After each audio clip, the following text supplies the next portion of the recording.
Good morning बच्चों। मैं आपको चैप्टर 1 हिंदी व्याकरण की पहली चैप्टर आपका जो है भाषा, वो मैं पढ़ाने जा रही हूँ। तो भाषा जो है बहुत लंबा तो वीडियो नहीं, पार्ट वाइज पार्ट करके मैं वीडियो आपको भेजूंगी, ठीक है। और उसके बाद रिटेन डायरी में मैं भेजूंगी, उसको आप लिख लीजिएगा, ठीक है। वही आपका फेयर होगा, फिर दोबारा मैं फेयर नहीं कराऊंगी।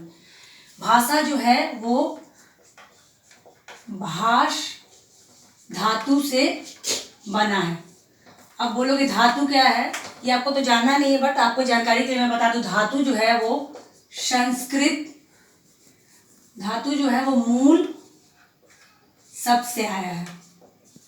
मूल शब्द अर्थात संस्कृत, ठीक है। ये आपको उतना नहीं जानना है, जब आप ऊपर की क्लासों में जाओगे तो आप जानोगे, ठीक है। इससे कोई लेना देना नहीं, बट ऐसे ही जानकारी के लिए मैंने बता दिया। अब देखिए भाषा किसे कहते हैं।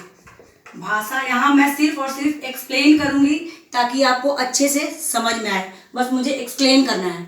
उसके बाद मैं आपको रिटन भेज दूंगी नोट्स, उसके बाद आप लिख लीजिएगा। पहले इसको समझिए।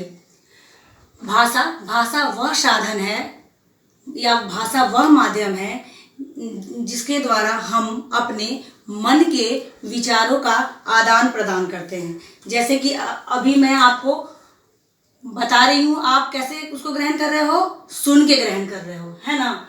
तो मन के विचारों को आदान प्रदान को हम क्या बोलते हैं, भाषा बोलते हैं। भाषा वह साधन है जिसके द्वारा हम अपने मन के विचारों का आदान प्रदान करते हैं, ठीक है।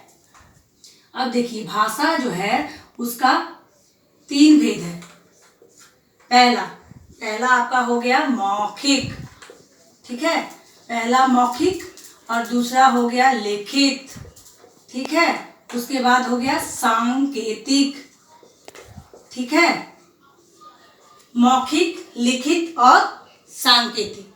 मौखिक भाषा, जैसा कि आपको इस लेटर में पता चल रहा है ना, क्या पता चल रहा है, मौखिक अर्थात मुंह के द्वारा, है ना, माध्यम से।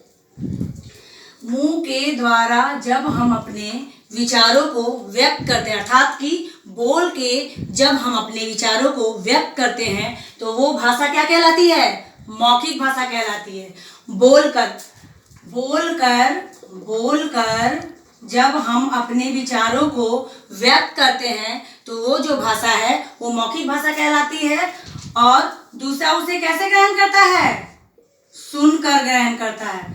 दूसरा उसे सुनकर ग्रहण करता है। हालांकि भाष धातु जहां तक अब बताया मैंने, इसका शाब्दिक अर्थ होता है विचार, है ना, विचार।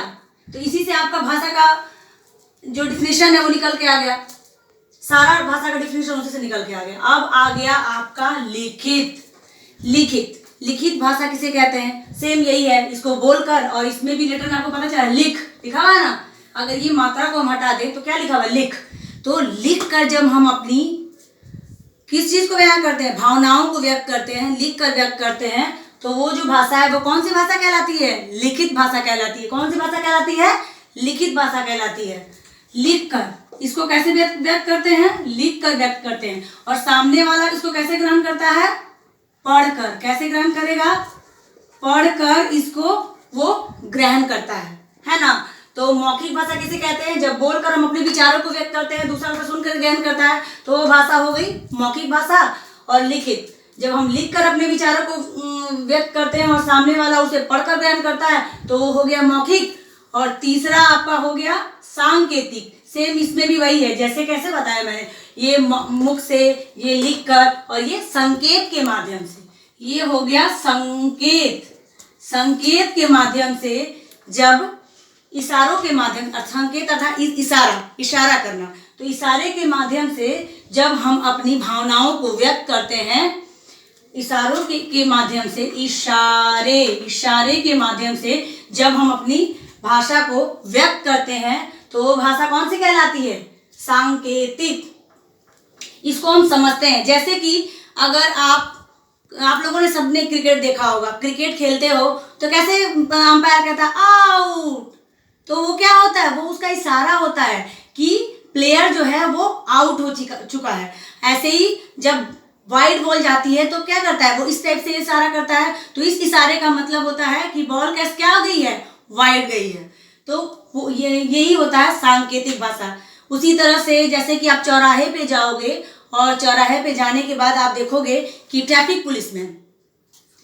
ट्रैफिक पुलिसमैन जो होता है वो क्या करता है, एक तरफ गाड़ियों को रोकना होता है तो ये हाथ ऐसे करता है और दूसरी गाड़ियों को जाने के लिए वो इस हाथ से करता है। तो ये जो भी इशारा वो भी क्या होता है, इशारा होता है, यानी कि सांकेतिक माध्यम।